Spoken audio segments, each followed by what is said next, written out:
The snow outside Willow Creek blanketed the town in hushed white, but inside the Whitmore household, the tension hummed louder than the Christmas carols on the radio. The roast had been basted. Candles flickered along the sideboard. From the outside, the Whitmore house on Elm Street looked like a postcard, gabled roof dusted in snow, wreath hung just so, and laughter filtering through frosted glass. Inside, though, there was a stillness that Grace Holloway could feel in her bones. She adjusted the serving spoon for the green bean casserole she'd made, her contribution to the meal, and smoothed the creases of her cranberry red dress with the kind of care that masked unease. In the living room, Helen Whitmore sat near the hearth, pearls gleaming faintly against her cream sweater, eyes darting toward the grandfather clock.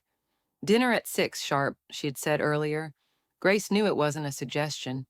On the fireplace mantel, a garland of pine and white ribbon curled perfectly, just like the traditions in this house, elegant, symmetrical, and untouched by spontaneity.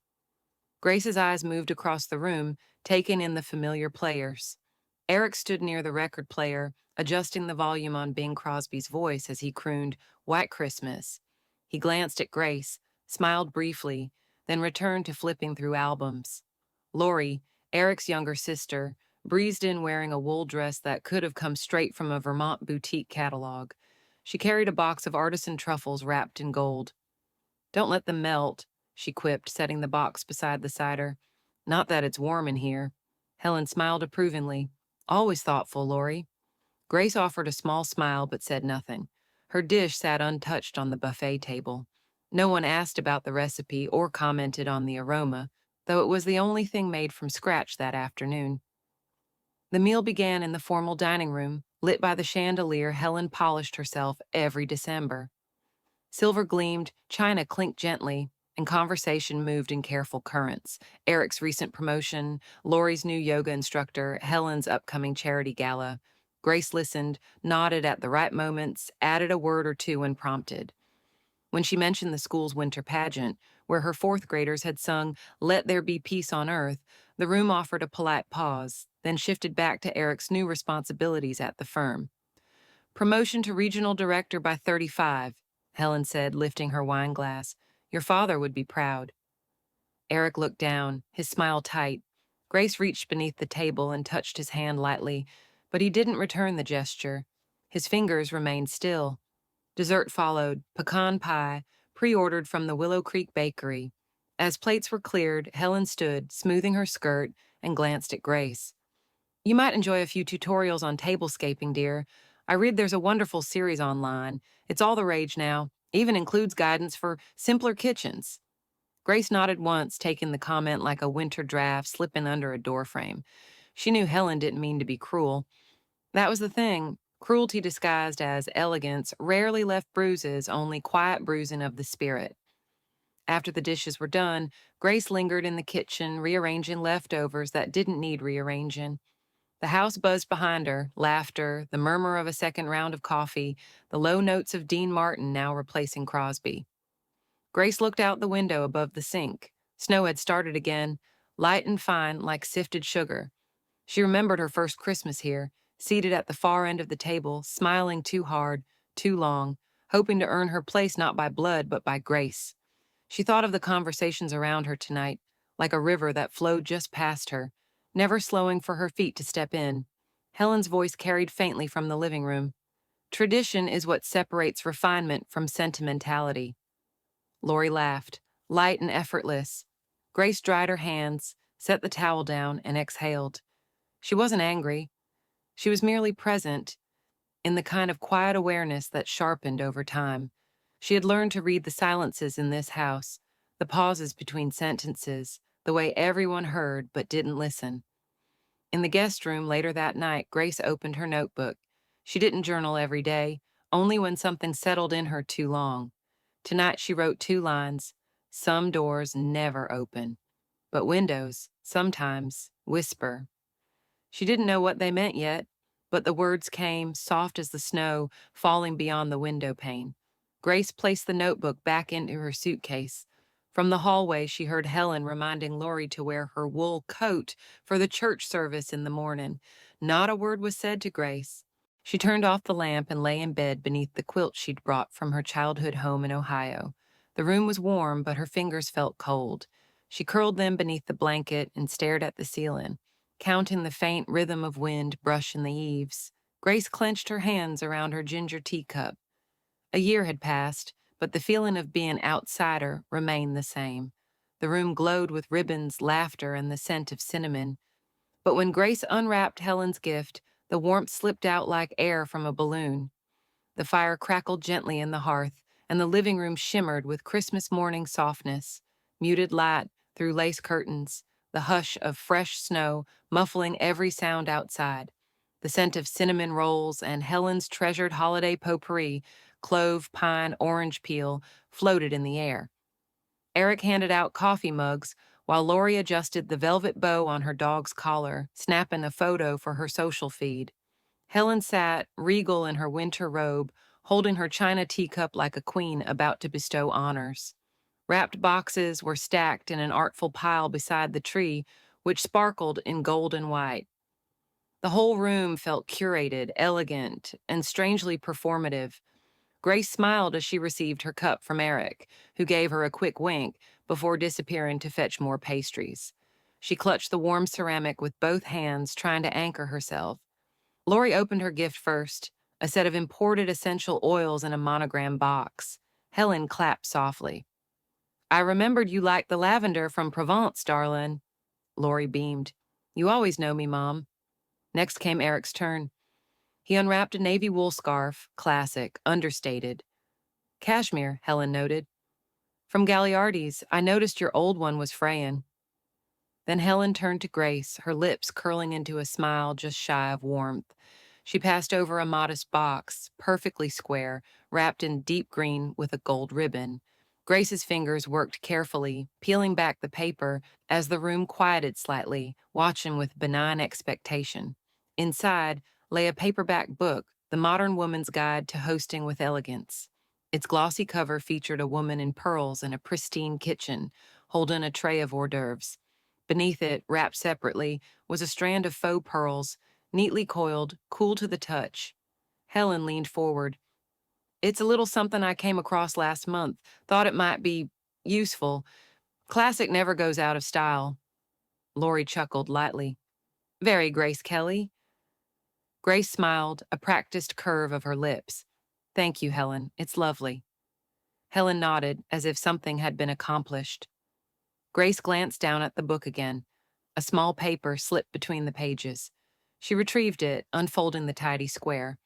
Helen's looping script read, "Hope this helps her blend in better next year." She blinked once, twice. The fireplace snapped behind her. Lori was already opening a second gift.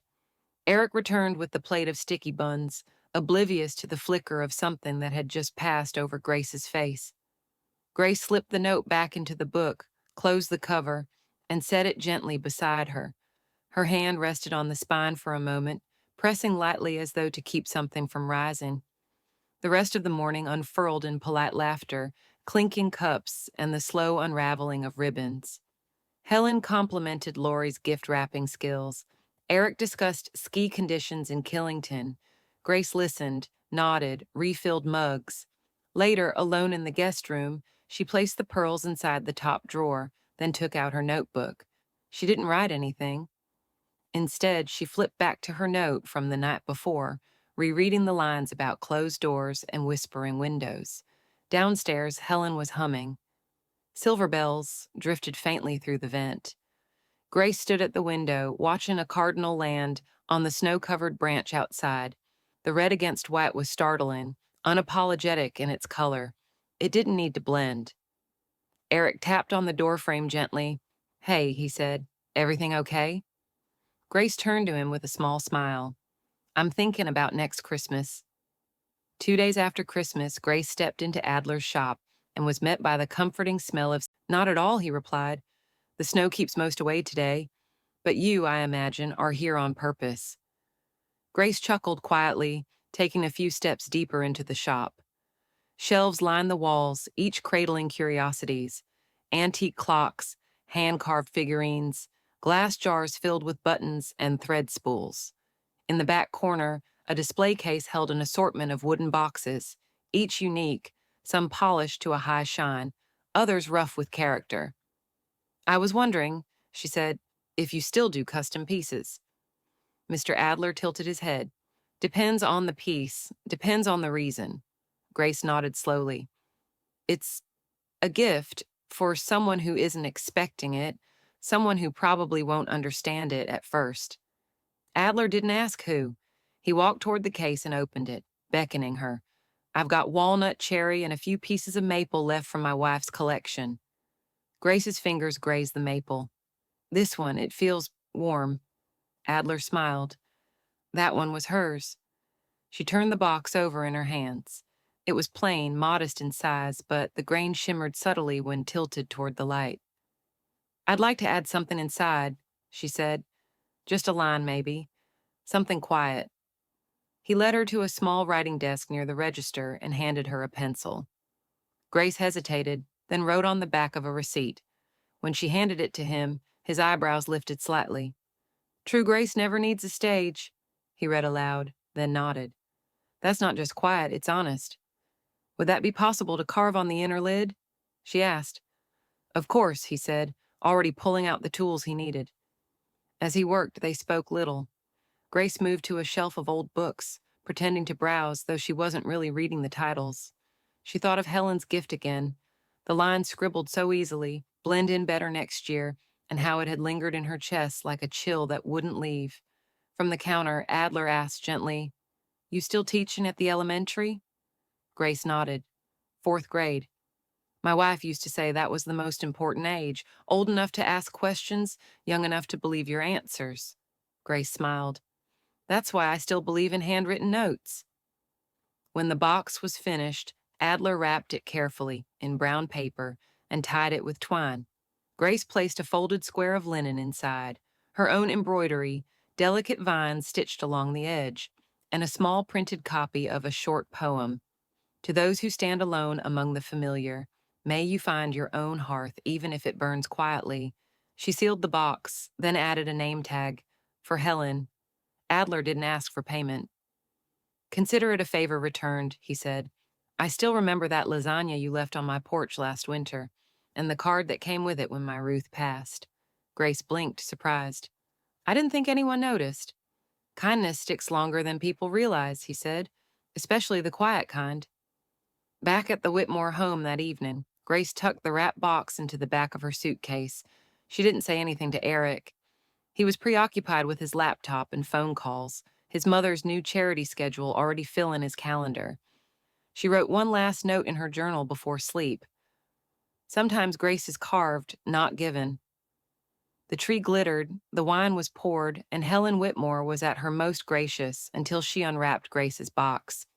A year had passed, and yet the Whitmore living room looked almost identical, like a painting carefully preserved, hung only to be admired.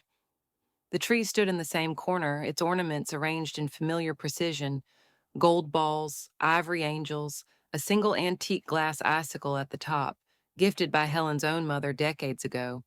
There was mulled wine in delicate glasses, carols humming from the old record player, and a fire casting gentle shadows over the guests' polished shoes. Grace sat quietly on the edge of the settee, her lap warming beneath the weight of a soft flannel blanket Helen had folded just so. The room was filled with polite conversation, updates on Lori's new Pilates studio, Eric's recent business trip to Chicago, and a brief discussion of local politics that hovered like mist before vanishing into another round of toasts. Grace had spoken little that evening. She hadn't needed to. Her presence no longer felt like an intrusion, but neither had it become essential. She floated in the periphery, noticed but not centered, an observer in a theater she once tried to belong to. As the clock approached 9, Helen reached for a final wrapped box near the fireplace. "Oh," she said with a soft touch of surprise, "this one doesn't have my handwriting." Grace looked up, offering a faint smile. "It's from me." Helen's eyebrows lifted slightly. "I see." She undid the twine slowly, folding the brown paper into a perfect square before opening the maple box. The room grew quieter. Helen lifted the embroidered linen first, pale cream with green vines curling delicately at the edges, and unfolded it gently. Beneath it lay a printed card. She read it to herself, lips barely moving. To those who stand alone among the familiar, may you find your own hearth, even if it burns quietly. Her fingers stilled. Then she lifted the lid fully and saw the inside of the box, where the words had been carved by hand in small, deliberate script. True grace never needs a stage. She didn't speak. She didn't offer the usual appreciative hum or comment on craftsmanship. She simply stared at the box, one hand resting lightly on its edge, the other still holding the poem. Eric shifted beside her. Lori poured herself another inch of wine, the sound loud in the hush. Finally, Helen closed the lid and laid the cloth back inside. She wrapped the twine around the box again, not in neat loops this time, but loosely, absent-mindedly, as though her hands were working without instructions. "Well," she said at last, setting the box down on the table beside her. "Thank you, Grace." Grace nodded once. No one else spoke for several seconds. The fire cracked. Outside, the wind moved through the trees, shaking loose small clumps of snow that fell like tiny avalanches against the windows. The conversation picked up again, first cautiously, then with more ease.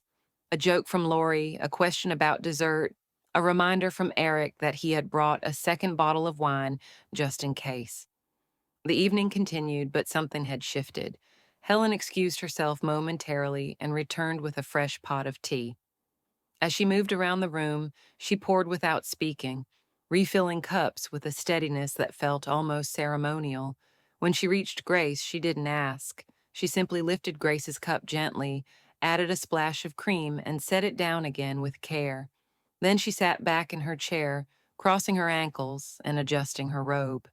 As everyone returned to chatting, Helen poured Grace more tea for the first time.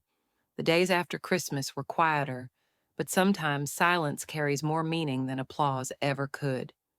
Snow lingered along the sidewalks of Willow Creek, packed down into narrow ridges by boots and sleds, softening only in the afternoon sun. The Christmas lights still blinked from porches and storefronts, though their glow had dimmed slightly now that the holiday rush had passed. It was that in-between time when everything slowed, conversations grew shorter, and people instinctively returned to their routines. Grace found herself walking through the town square more often that week, not with any real destination, but to feel the rhythm of the town again. At the cafe, the barista knew her name now. At the library, the same woman who had once called her Eric's wife now asked how the fourth graders had liked their handmade snowflake bookmarks.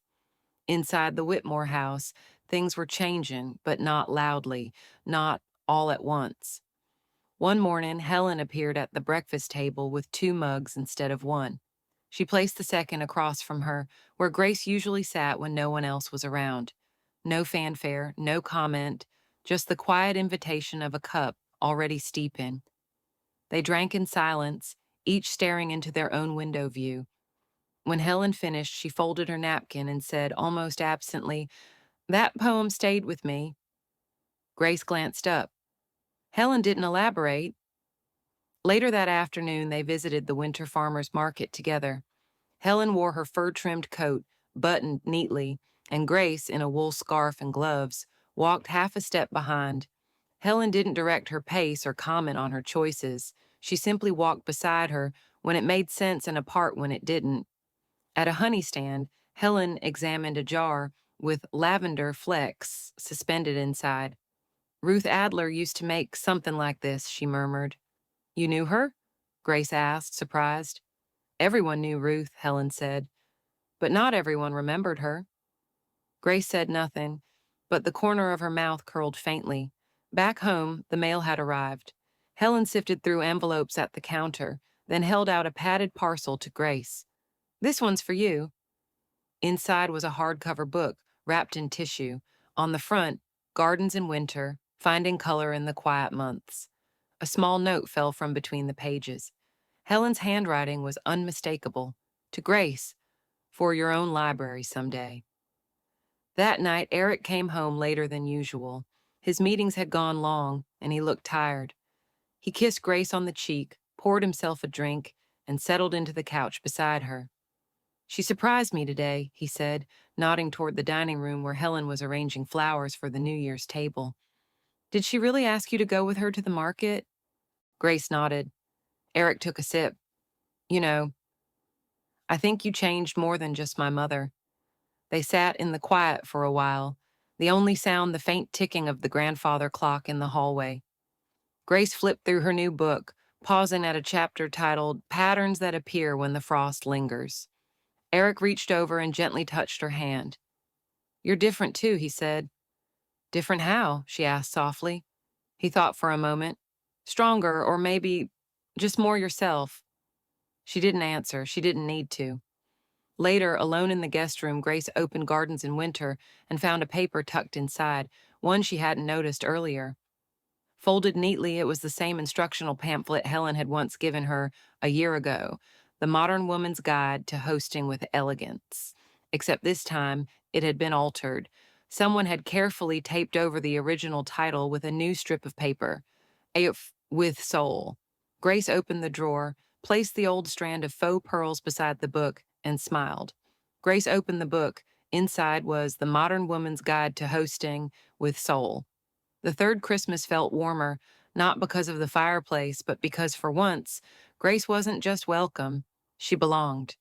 The first snow had come early that December, brushing the rooftops of Willow Creek in soft, powdery white, and frosting the pine trees like sugar on shortbread.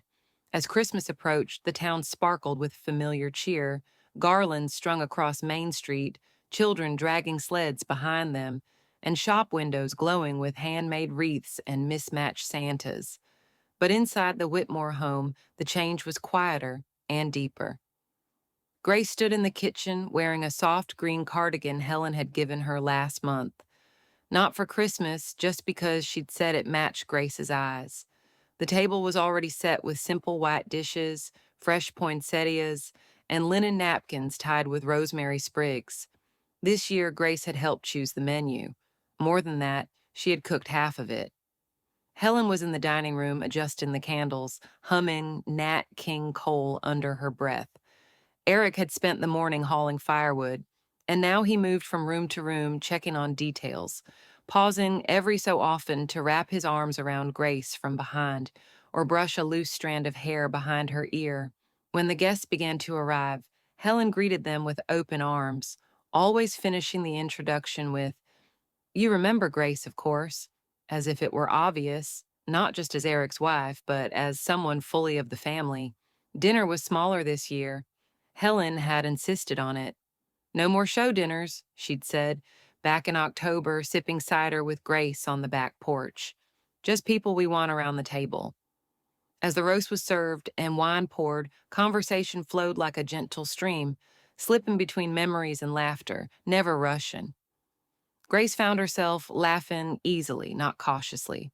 When someone complimented the cranberry chutney, Helen didn't correct or redirect. She simply smiled toward Grace and said, "She made it. From scratch." When the plates were cleared, Helen stood and tapped her glass lightly. "Before dessert," she said, "I'd like to invite Grace to share a few words." The room quieted. Grace hesitated, surprised, then rose slowly. Her hands rested lightly on the back of her chair, and she looked around the table, not just at faces, but at the comfort within them. "I used to think Christmas was about showing up," she began softly, "being present at the right table, saying the right things, dressing the right way." She paused. "But sometimes," she continued, "it takes a quiet winter to know who truly hears your voice." The table remained still for a breath. Then came the gentle clink of silverware and glasses as heads nodded and someone murmured, "That's true." Helen raised her glass. "To Grace." The others followed. "To Grace." Across the room near the coat rack, Mr. Adler, now invited and seated beside Lori, lifted his cup of cider and smiled at her. After the meal, he found his way to Grace. "I've got something for you," he said, pulling a small parcel from his coat. It was a new wooden box, wrapped in simple muslin. Inside, the maple grain glowed faintly. No words were carved this time, just space. "For your next story," Adler said. "The good ones always begin quietly." Grace looked up at him, eyes warm. This one started quietly, too. He smiled. Yes, but it didn't stay that way.